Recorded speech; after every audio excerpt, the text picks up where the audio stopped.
বর্ষাকাল কিন্তু চলে গেছে, শরৎ কিন্তু অলরেডি পড়ে গেছে, কিন্তু তাতেও বর্ষার যে সিজনের যে একটা আবহাওয়া সেটা কিন্তু যায়নি। প্রায় দিনই বিকেলের দিকে বা সন্ধ্যের দিকে বৃষ্টি কিন্তু চলছে। আর এই বৃষ্টির দিনে কিন্তু একটু স্ন্যাক জাতীয় যে কোনো খাবার হলে ভীষণ ভালো লাগে, আর সেটা যদি খুব তাড়াতাড়ি হয় তাহলে তো মন্দ হয় না। তো চলুন আজ 10 মিনিটে একটা স্ন্যাক রেসিপি আপনাদের কাছে শেয়ার করব, যেটা বানাবো সাবু দিয়ে। আর এই সাবুটা যদি একটু আগে থেকে ভিজিয়ে রাখেন তাহলে 10 মিনিটে পুরোপুরি রেডি হয়ে যাবে। তো আমি এখানে 1 কাপ সাবু নিয়েছি, আর 1 কাপ সাবুটা একটু ভালো করে ধুয়ে নিচ্ছি। আর এটা মোটামুটি 3-4 ঘন্টার জন্য আমি ভিজিয়ে এটাকে ছেড়ে দেবো। জলের পরিমাণটা কতটা দেবো সেটা একটু বলে দিই। 1 কাপ সাবু নিয়েছি, খুব ভালো করে ধুয়ে নিয়ে খুব ভালো করে জলটা বের করে নিয়েছি। এবার যতটা সাবু নেবেন ততটা জল দিয়ে এটাকে ভিজিয়ে দেবেন। তো আমি যেহেতু 1 কাপ সাবু নিয়েছি 1 কাপ জল দিয়ে দিলাম। এবার এটাকে ঢাকা দিয়ে রেস্টে রেখে দেবো 3 থেকে 4 ঘন্টা। 3 ঘন্টা থেকে 4 ঘন্টা পর ফিরে এলাম। এবার সাবুদানাটা আপনাদের দেখায়। এটা তো ফুলের ডাবল হয়ে গেছে, প্লাস দেখতে পাচ্ছেন যে এর মধ্যে কোনো চিপচিপাপনা যেটা থাকে সেটা নেই। আর সাবুটা কত সুন্দর নরম হয়ে গেছে, দেখুন প্রত্যেকটা সাবুদানাই কিন্তু ভীষণ নরম হয়ে গেছে।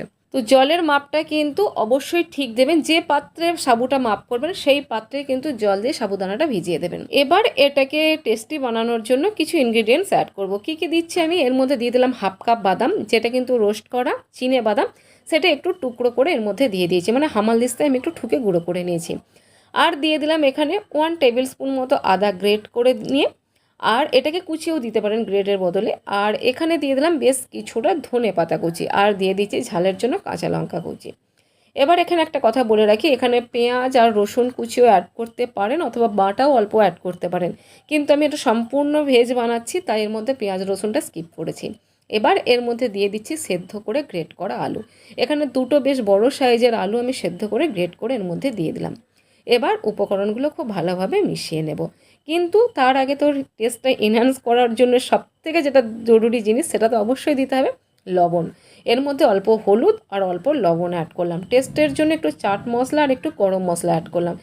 এই দুটো অপশনাল, চাইলে দিতে পারেন না চাইলে নাও দিতে পারেন, কিন্তু যেহেতু আমি এখানে পেঁয়াজ রসুন অ্যাড করিনি সেই জন্য একটু চাট মশলা আর গরম মশলা অ্যাড করলাম, যে গরম মশলাটা কিন্তু আমার হোমমেড। তো যাই হোক, সমস্ত উপকরণগুলো খুব ভালো করে মাখিয়ে নিয়েছি। এবার এগুলো থেকে ছোট ছোট পোর্শন নিয়ে ছোট ছোট বলের আকারে গড়ে নিয়ে আর একটু হাতে করে চেপটে দেবো, তাহলে কিন্তু সাবুর যে পকোড়ার শেপটা আমি দিতে চাইছি সেটা রেডি হয়ে যাবে। দেখুন প্রথমে রাউন্ড বল বানিয়ে নিলাম, তারপর এইভাবে হাতে করে একটু চেপে দিলাম, তাহলে কিন্তু রেডি হয়ে গেল টিকিয়ার আকারে সাবুর পকোড়া। আপনারা যে কোনো শেপ দিতে পারেন, চাইলে গোল শেপও দিতে পারেন। তো যাই হোক, সবগুলো রেডি করে নিয়েছি আর আমি তেল গরম করে নিয়েছি। এবার মিডিয়াম টু লো ফ্লেমে এগুলোকে ভেজে নিতে হবে। অবশ্যই কিন্তু প্রথমের দিকটা হাই ফ্লেমে রেখে তেলটা গরম করে নিতে হবে। এগুলো ছাড়ার পর উল্টে দিয়ে তারপর কিন্তু গ্যাসের ফ্লেমটা মিডিয়াম করতে হবে। প্রথমের দিকে যদি মিডিয়াম টু লো ফ্লেমে এগুলো ভাজতে থাকেন তাহলে সাবুগুলো কিন্তু গলতে শুরু করে দেবে। ক্রিস্পি হওয়ার জায়গায় কিন্তু ওর যে ভেতরে স্টার্চ আছে সেটাকে ছাড়তে শুরু করবে, তখন কিন্তু পকোড়াগুলো খেতে ভালো হবে না। তো যাই হোক, দেখুন মোটামুটি আমি 4 থেকে 5 মিনিট টাইম নিয়ে প্রথমের দিকে হাই ফ্লেমে তারপর মিডিয়াম টু লো ফ্লেমে এগুলো ক্রিস্পি হওয়া পর্যন্ত ভেজে নিয়েছি। আর একটা জিনিস আপনাদের দেখিয়ে দিই, দেখুন যখন একটু লো টু মিডিয়াম হবে তখনই কিন্তু একে অপরের সঙ্গে আটকাতে থাকবে। দেখতেই পাচ্ছেন এখানে যে 3টে একসাথে কিন্তু আটকে গেছে। এই পরিস্থিতির শিকার কিন্তু হয়ে যাবেন যদি লো টু মিডিয়ামে প্রথম থেকেই করতে যান। তো যাই হোক, দেখুন আমার তো একটা ব্যাচ ভাজা হয়ে গেল, এবার চলুন সেকেন্ড ব্যাচটা ভেজে দেবো, কিন্তু তেলটা হিট করে তারপর আমি ওগুলো ছাড়বো। তো তেলটা আবার আমি গরম করে নিয়েছি আর দেখুন এগুলো ছেড়ে দিয়েছি। এবার সাথে সাথেই দুটো পিঠই হালকা হালকা লাল করে নিয়ে তারপর আবার লো ফ্লেমে এগুলোকে ক্রিস্পি করে ভেজে তুলে নেব। সবগুলো ভাজা হয়ে গেছে, সার্ভ করার জন্য ফিরে এলাম। সসের সাথে সার্ভ করছি, আর এটা কিন্তু সসের সাথেই ভালো লাগে, অন্য কোনো চাটনির সাথে খেতে খুব একটা ভালো লাগে না। তো দেখুন আমি সার্ভ করে দিলাম, আর চলুন আপনাদের ভেঙে দেখাই। কিন্তু ভেঙে দেখাবো কি, সত্যি কথা বলতে আমার পিছনে এতটাই নয়েজিং হচ্ছে,